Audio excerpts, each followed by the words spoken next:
Welcome to Motivation Monday. New week, new goals. Motivation Monday. Show you right. And you can't heal what you don't reveal. We want you to tag all your friends. We want you to be a part of the conversation this morning. It is going to be transparency. We have Dexter Jones in the house, and this bruh is going to share with us his inspiration to wanting to run for school council for the school board.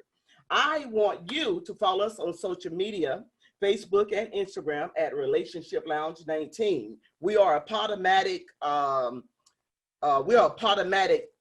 podcast, so you'll need to download an app, which is Podomatic, so that you can hear the radio version. This is the live version because we want active participation. Am I right about it? Right. Now, say hello to the good people, my co-host, Miss Lady Ashley. Hello, everybody. Good morning. So I'm so excited that we're having this amazing conversation this morning. I think it's going to be full of transparency, and I think it's going to, really open some people's eyes to Mr. Dexter Jones. A lot of times we see leaders in the community and we see their smile, but we don't know the story behind their smile. So I'm super excited for you all to get to know Dexter, just like I know Dexter, and to learn more about his story. Amen. The thing for today is it still takes a village. It's a communal effort. And because Dexter Jones is running for office, he is considered a part of the village. We need him. And you're going to hear his story and his inspiration as to why he's even running. I told Dexter earlier, I said, people need to know who you are, your story, because most people just know you for your good looks and that beautiful smile. And of course he blushed. Have you ever seen a man blush? Look, let me tell you a little bit about him. Chocolate Dexter, blush. of course. Look, you sweating chocolate. I see you over there. Let me just share with the people a little bit about you, and then that you can move forward, okay? Of course, okay. Dexter is the president of Gap Fillers nonprofit org. He's a founding member of Recovery Bartow, also Bartow Mentoring Program, Cartersville Mentoring Program, member of Dean Hill After School Program, and also Bartow Untied Voters Registration Drive 2018. So you're active, Dexter, in the community. And for you to have such a love for the children, I can't wait to hear that story. I've known you all of your life, and I've known your mom and dad even longer because I'm older than you. They're right. Good people, always active in the community, and they were about the kids too. Right. So I want you to take this opportunity to share with the people who you are and what inspired you to run for the school board council. I would have to say just shortcomings in my years. I dealt with substance abuse early. It was always my dream. My first love was baseball. That's just a cultural thing for me, and with my father's side and my mother's side. My uncle played on my mother's side, but my dad's side, the Mission and the Sugar Valley side, they played baseball. They loved the game, and it was just in me. And I consider myself to be good, real good at the time, but just I fell short. Started hanging out with the wrong crowd, seeing things that seduced me into that lifestyle. So I missed it. I missed my college opportunities, and even when I missed them the first time, I had a cousin playing at Sneed State that came back to Cartersville to tell me that they had a spot and the coach wanted to see me work, and I couldn't even. I was so engulfed by addiction and substance abuse. I couldn't even go.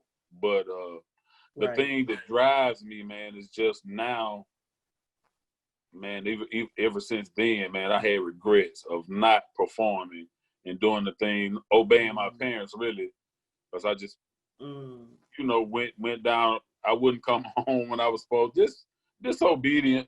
But that caused me a lot. But just having regrets of not, even at, I'll be 50 in March, and every day I think about, man, if I'd have just did the right thing. Just regrets. It's not good. Right. God has turned those situations where he's getting the glory, because whatever it is that I can do to help a kid, black kid, white kid, Hispanic kid that wants to do better, man, I'm gonna give it my all. Right. That's awesome. That's awesome. And you know, I think it's very important to highlight the fact that there are a lot of people who feel like they're unlived, or they feel like they did not fulfill their purpose in that moment. You know, you have so many people who say, I wish I would have listened to my parents. I wish I would have done this. I wish I would have did this. But, you know, God is so amazing that God will give us another opportunity to fulfill whatever it is that purpose is. So I think that it's important for you to know, which I know you already know this, but had you not failed then, you wouldn't have been a success now. Exactly. With all of the ventures that you've taken place with Diversity on the Diamond being one. It's a new initiative that you're a part of. Could you tell us more about that? Mm-hmm. About what now? I'm sorry. Diversity on the Diamond? Well, you know, that kind of happened. I know it's a godsend because I had too many conversations with just guys in the community baseball guys. I mean, if you look at some of the members, you got J.J. Jones, Patrick Jones, Desmond, Donovan Tate, Ronnie Brown. I mean, you know, some made it, but some all have, you know, stories that they can tell and share with the kids. But my husband, Curry, so don't forget Curry. Oh, shortstop Kyrie Rogers. Kyrie Rogers. I call him the backhander. Kyrie used to backhand and go in the hole. But it's just so important. The name of the show is called Raised by a Village, right? Right. Raised by a Village. It takes a village. It takes Same a village. Thing, okay. That's what we're trying to give to these kids. A lot of the kids don't have fathers. They come from broken homes. It's some that the substance abuse is in the family. Right. And they need other voices. I mean, Diversity on the Diamond has so many angles that can change a kid's life or give them some kind of foundation that they can stand on. Man, baseball is really a beautiful thing, man. I started playing when I was 7. And just from the relationships of, you know, playing ball, man, I still talk to some of my baseball friends from when we were 7. So, you know, it's a life-changing thing, I think. But it takes a village. Oh yeah. Think about this. There you go. My substance abuse took place in the 80s and early 90s, late 80s, early 90s, 7 years. Now, do you ever just think about I got so many mentors that got caught up in the game, selling, own it. It's a lot of us that from that time really didn't have mentors. We didn't have enough voices in our ears to get us through that. I fell victim to it because a lot of the guys that I love, you know, they was you young and you seeing it in the music and you trying to perform what you're seeing every day, and it's so enticing. And I fell to it. And just think about all the people. I think about all the guys that I'm just using athletics, but then I know a lot of guys that were honor roll students all the way through that got caught up. And you'd have never thought that their life would have went that direction. Right. The straight A guys, the athletes that could have easily played basketball, football, baseball on Saturdays, college on Sundays. I mean, we've had a lot of athletes from Bartow County that make it. Right. But I'm saying it's not all about the athletics, but I'm just using that because a lot of times that's what I was around and that's what inspired me.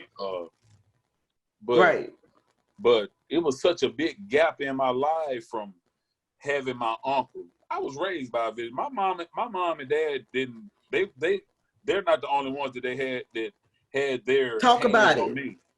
My uncles. There you go. I spent time with my uncles. My aunts always bought me stuff and loved me.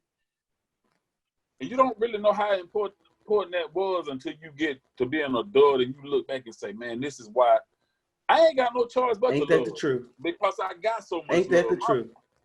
My parents, my dad wasn't a man just like I love you, son, you know, but I know he did because he spent time with me and we did You're right. things. Right. He worked on my game with me. We hunted together. Not only just my dad, but his brother and my mother's brother, man. You know, I always had a village around me as a kid. And not just, and like now a lot of them are gone, and yes, I miss them a lot. But I've got to finish I got to finish the course and finish what they taught me. You know what I'm saying? So, so it, to me, for my life, the crack epidemic was that gap that lost a lot of young men. And it's not just in the black neighborhood. I got a whole lot of Caucasian friends that struggled. Some of them free and some of them not free now. But I mean, it's the things that I've been through that my parents taught me, that my uncles, aunts, that they taught me, man, it's being effective even in me mentoring now because it worked so well for me. You have no choice but to give it back to your kids. Right. There you go. Because now, you know, just Yeah. from the, you got a lot of kids, fathers still in the system or maybe got out but missed a lot of time in their lives to where they just on the wrong path. They don't have no confidence, they don't have vision, and they're just fearful. So it has to be that you build programs. The community partners are so important. Yeah. Even in the school system, you got to have it, man, because teachers and the administrators can't do that on their own. Right. It's got to be Right. a community effort in changing these kids' lives. You understand what I'm saying? It's funny It's funny that you're saying that. Go ahead. It's funny that you're saying that because my next question was gonna be how important are the people you just mentioned with the school system, neighbors, you know, how important are they to the village? Because, you know, sometimes parents, they'd be like, you know, you ain't learning nothing in school. When it's like, you know, it's not up to the school, right? It's the village. It's everybody. Am I right about it? The school is not supposed to be raising our children. Yeah, absolutely. But unfortunately, though, there's a lot of kids who don't have a village. The village has failed them, you know. So of course, not only do they have the challenges of not having a village or those people that believe in them and teach them the things and have that love that you had, Dex. Unfortunately, there are a lot of kids who didn't have that, and they just sort of have to figure that thing out by themselves. Exactly. What's your comment? I totally agree, but I'm gonna tell you why. With this generation, the kids are being raised by social media. I mean, I don't think the parents, I don't even really think the parents can keep up with social media. It's so much. It offers everything. Man, you would be surprised at the stuff that I saw. Facts on facts. You would be surprised at the things when I very first was at the Cartersville Middle School. And he introduced me to mentoring, and he introduced it to me at a time where, you know, things weren't going. My daddy was getting sick, and he wasn't too long after that, he passed, but I was in a tough place, and I needed, it just brought me fulfillment, mentoring, but just the things that sixth graders were doing, man, we was happy to do when we was in the 10th grade. I mean, just as far as we would be happy to get a hug from a girl. You understand what I'm saying? And they are already 20 years past us in activity. Yeah. Social media, I mean, you know, it needs to be really a program in the school system to really, I don't know if the teachers are even aware that they're on social media the way that they are and the things that they can do and the things that they can get just through social media. Right. I mean, it's. I have a sister, Erin Jones. She's a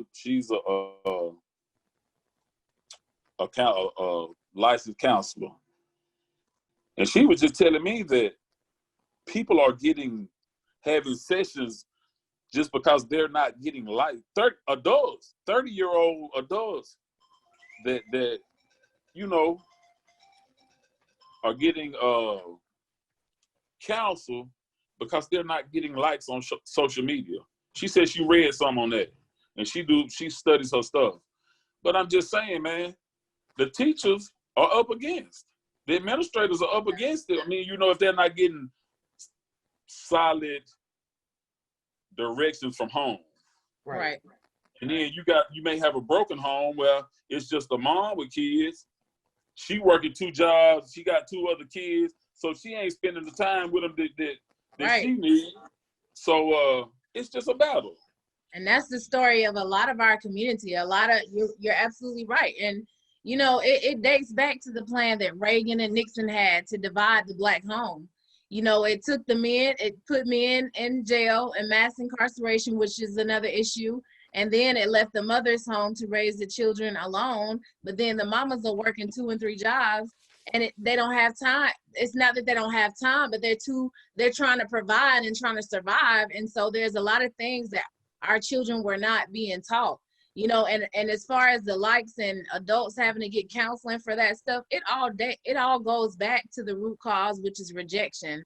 You know, there are still a lot of adults that deal with rejection, and adults are just kids who have grown up, who have not healed in a lot of different areas. You know, it's really sad. And the crazy thing is, my eldest daughter, like, we would tell her she couldn't get no Facebook because she wasn't old enough, but she had an Instagram. But Instagram is like 50 times worse than Facebook. Like, you've got half naked pictures and everything. So you're absolutely right. Teachers need to be informed. Administrators need to be informed on, you know, social media, because it's a lot of stuff they're not aware of that takes place, you know. But they can't police children. That's the parents' job. Yeah, exactly. Right, but you still need them to be informed. Informed and with some awareness and prevention. Right. Awareness, yes. Somebody coming in, counselors coming in, and maybe doing seminars with administrators, because it's just totally a different time. It's totally, it's been done before. There's nothing new under the sun. I believe that. But we've taken a shift, man. We got a lot going on. I just say Bartow County because that's where I be. That's where I'm from. Okay. You got the opioid epidemic. We number 3 in the state of Georgia on that. You got racial tension. You got the COVID. And I had to quarantine for 16 days with COVID. And to say that fear didn't try to come on me, it did. I mean, you know, I'm thinking, man, everybody around me dying. So just imagine if the whole county is in a frenzy about COVID. Man, I mean, you know, am I going to die? Is it going to get bad the way I got to go to the hospital? You know, I'm fighting these thoughts off. You said it a while ago, Deborah, no weapon formed against me shall prosper. I had to continually say that in my mind, you know, to keep my mind safe. But I got through that 5th day. I saw the sun shining again. Right. And you know what I remember when you were going through the virus? Like, one thing that I admire was that you posted daily. Daily you posted positivity. You posted encouraging. You posted uplifting. And I was like, man, he dealing with coronavirus. This is one of the biggest pandemics that we've dealt with, and you're still able to inspire other people. You're still able to talk to other people and encourage them and let them know that what they're going through will pass. But I think that alone speaks for your character. To be honest with you, when I post, it be coming from a need and for my life. You know, I'm just encouraging myself, praying that it'll encourage somebody else. You know what I'm saying? So, right. And I just had people in my life like my Bishop Peaceville, man. I'm telling you what, man, that man taught us how to, not only taught us the word, but just taught us to war with the word. Man, you know, I've been blessed just to have made it. This November be 27 years that I've been free from addiction, substance abuse. To have made it that far, man, I'm blessed. And I think parents need to know that it can be done, because I'm pretty sure that my mom and dad had never thought that I would go down the road that I went the way I did. I mean, it probably caught them from the blind side. They weren't expecting that.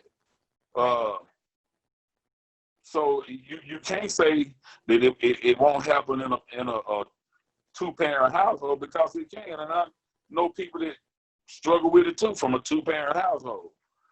I mean, you know, it can happen. I mean, you can. My mama taught us the word.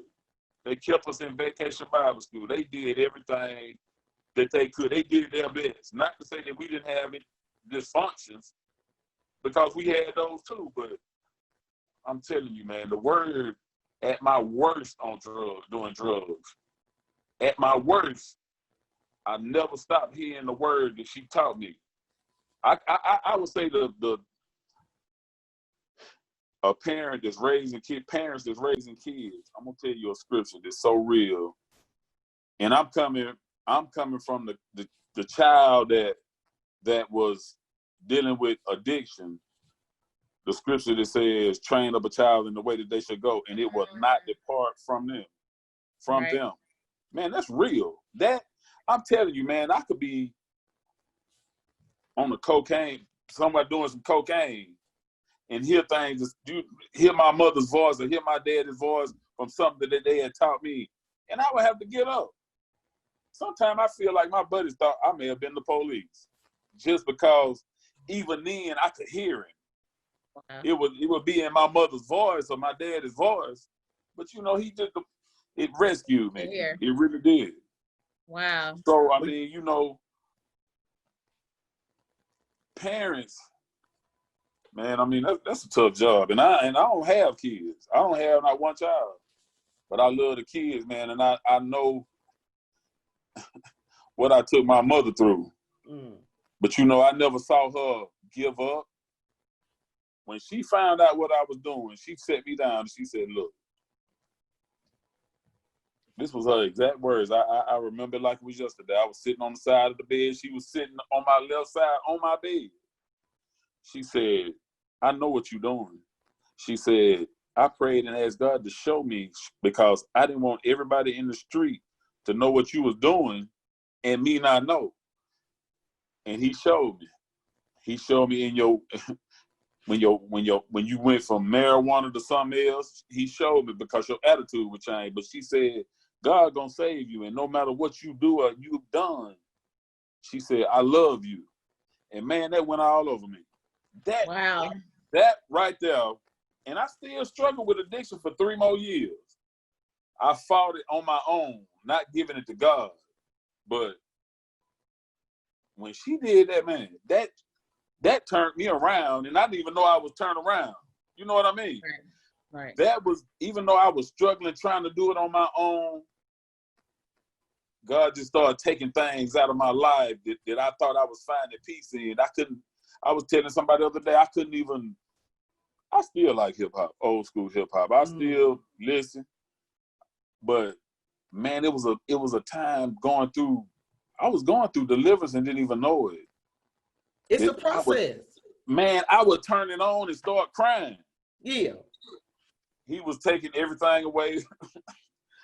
A couple of my close cousins, man, every time I would get in the car,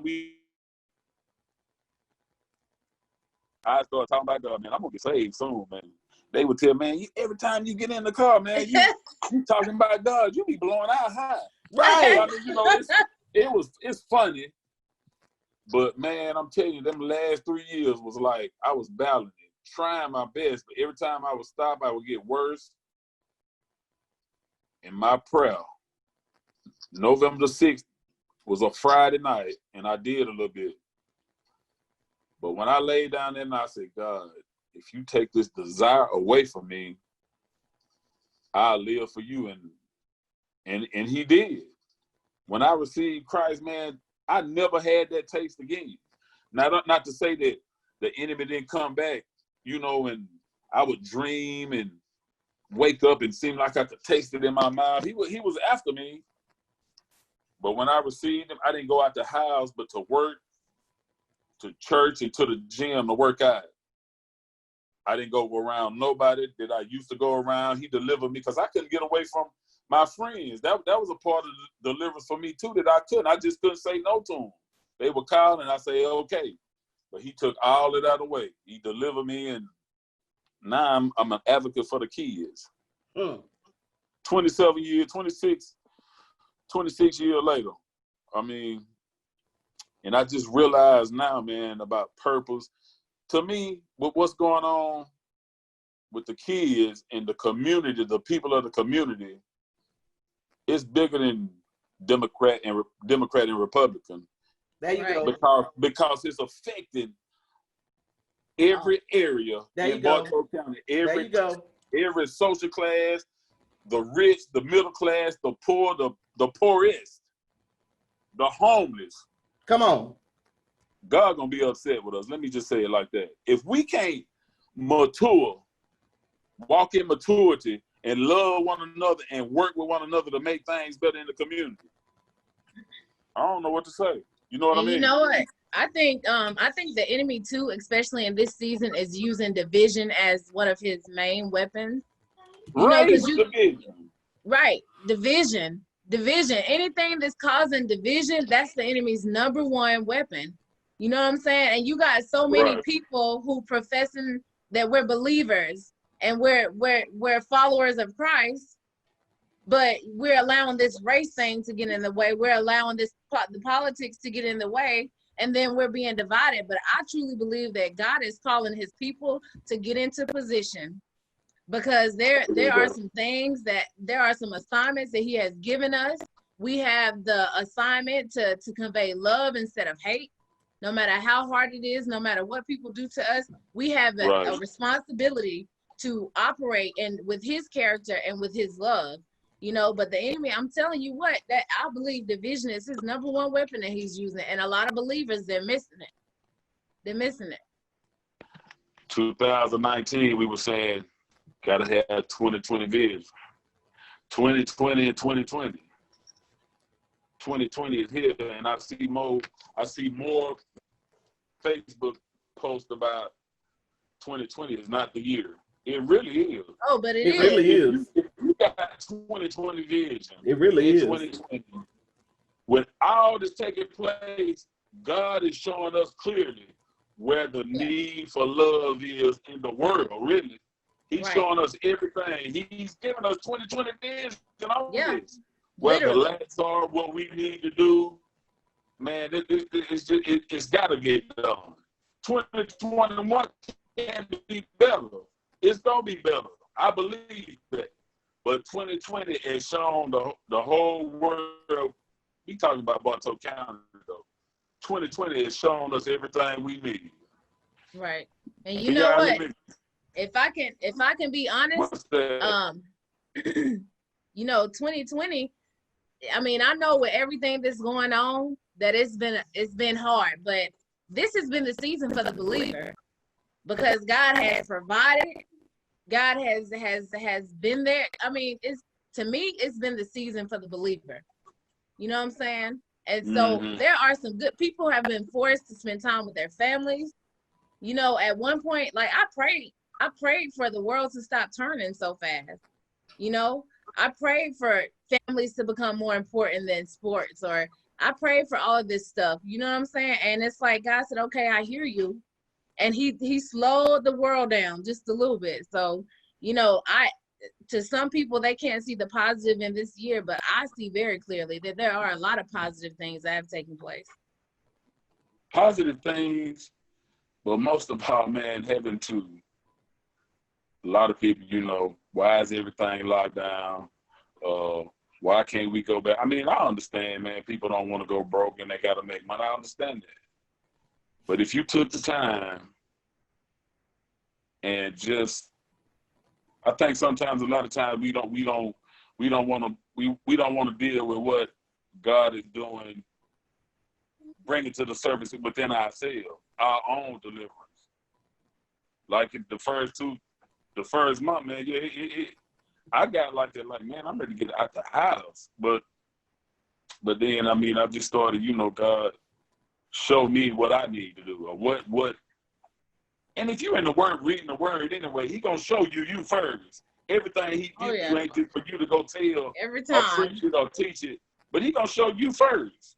Right. You apply that there. Put that right there in you, because you be saying you love, but do you really love, and you mad at them over, you know what I'm saying? Just anything, man. But right. That's good. I Let just me think just that, come on in, Dale. let me I want to make sure that we stay on cue, because I want people, I want people to have an idea of what they can expect of you. I love that your passion about how your life is an example, unbeknownst to you. Mm-hmm. It's an example for people to be able to look at, because you pretty much have defined how important a village is. You are a replicant. You are a testament to the importance of the village. So now let's just kind of refresh it. You were brought up in a 2-parent household, and some would call that a normal household, but you still strayed. Your village, of course, was a pastor that gave you the word and taught you the strategies of how to defeat the things that would weaken you. Right. So you were amongst praying people. Your village also included you having a relationship with God, which was the very, very thing that sealed the deal. Because the relationship that you acquired with God gave you everything that you needed to stand. Right. That was really your strength. But the village, of course, they played a role, because they were in your ear, even when they weren't around. Am I right about it? They were in my ear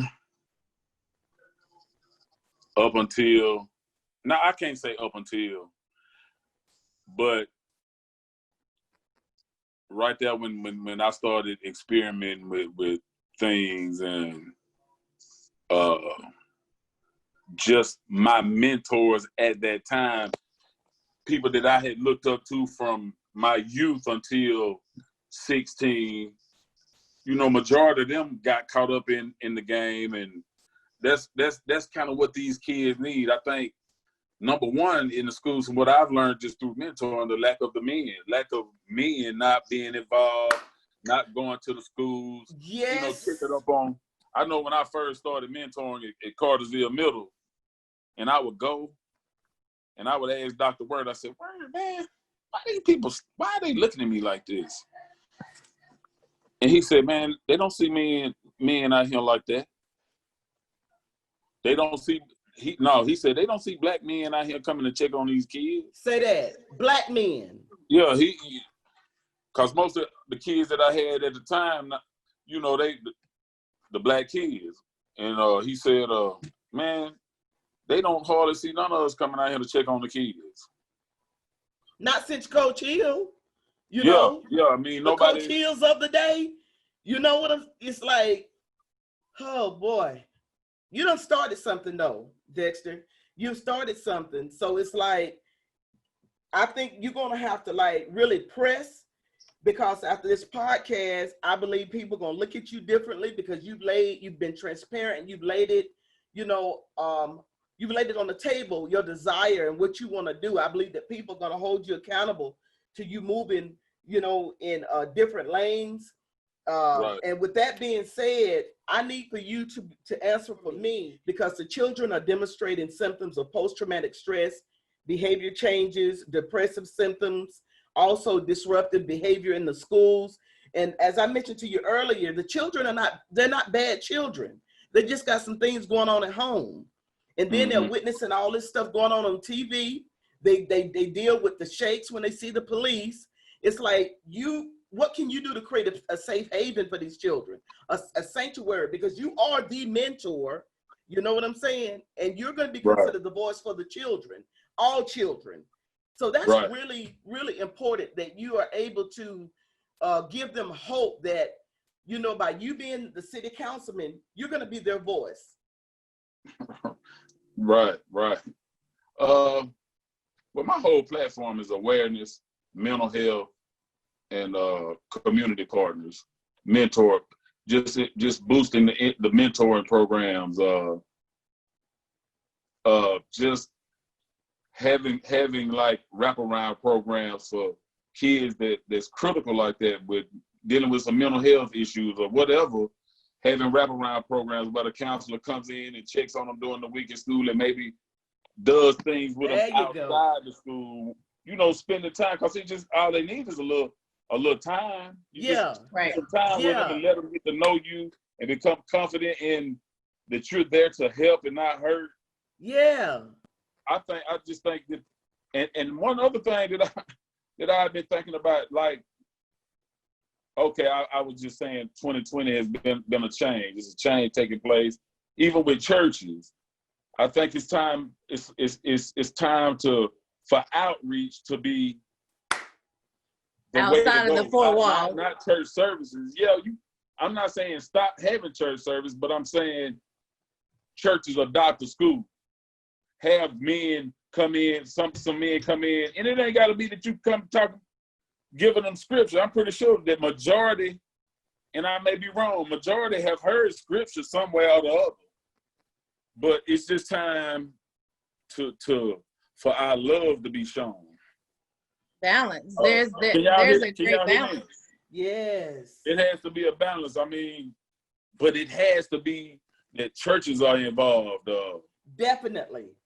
It has to be that. I mean,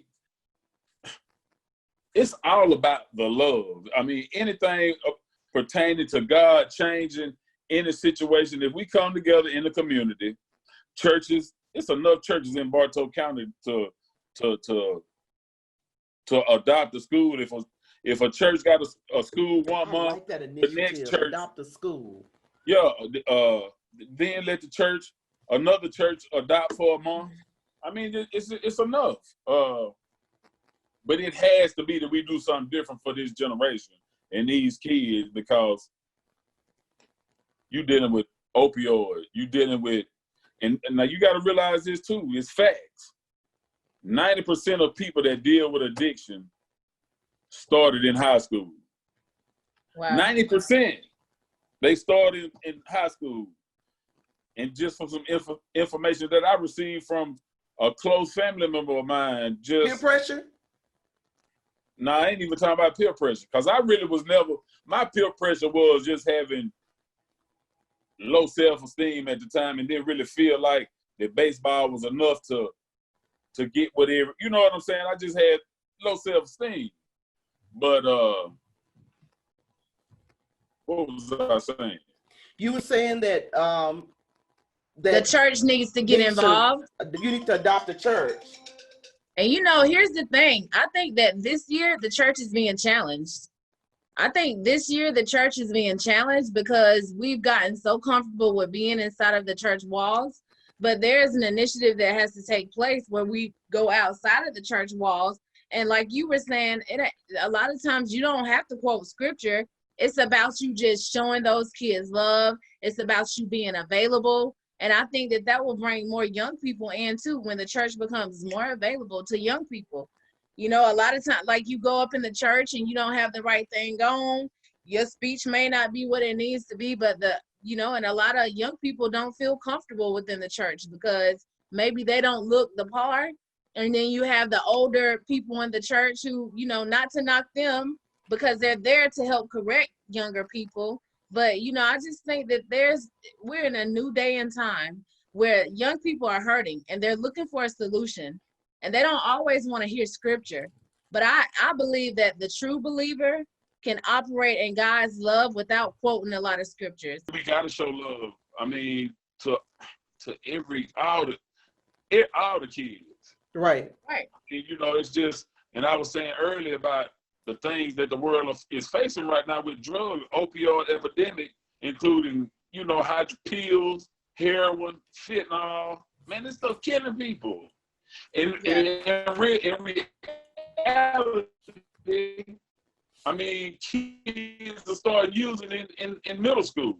Right. So it's just time for a change. But now it's being done purposely. Do you hear me? Now it's being done purposely, in my opinion, because there has been a time like I remember one time Curry had back spasms and we had to go to the hospital, and you know it was nothing for them to prescribe him an opioid. You know what I had to say? I said, "Can you just prescribe him some ibuprofen?" And the lady looked at us like, "What?" Because she was saying that people don't ask for ibuprofen; they want the good stuff. But then my mother, who has also dealt with drug addiction in the past, she just had shoulder surgery. Now, she had a conversation with her doctors before her surgery and told them she was a recovering addict, so that they would be mindful of what kind of medicine they gave her. Do you know they still prescribed her an opiate? Even after she asked them not to? So there are a lot of things that are being done purposely. You know what I'm saying? Right. We're gonna get ready to we're gonna bring it in because time is winding up. So this is what I need. I need for you, this will be your last statement. So I want you to summarize and give the people something to be seduced to come out and vote for you, this change that you want to be for the people to see, this change that you want people to be a part of, because sometimes when it comes to change, everybody got to be involved. Everybody. One person is where it starts, but everybody got to be a part of the change. So what is it that you want people to know that you're looking forward to bringing to reality for them to be a part of? You share it so much. I love the programs. I love the adopted church. I love all of that. So you want them to come out and vote for you because you're the guy for the job. I'm convinced. You convince the people. Well, summing it up, mostly everything that I talked about is already taking place in action. This foundational stuff is taking place. I'm involved in things, and my network is my net worth. So, I mean, I'm surrounded by community members that are putting in work with the ladies as well as the young men.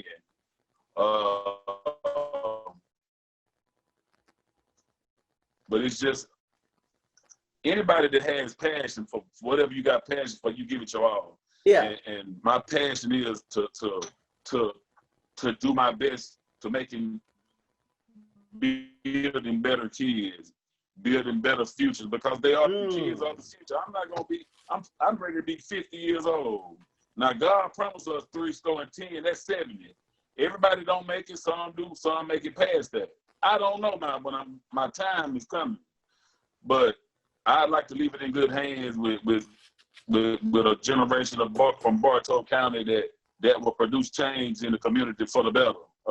Wow. But a lot of things are already taking place. It's already in action.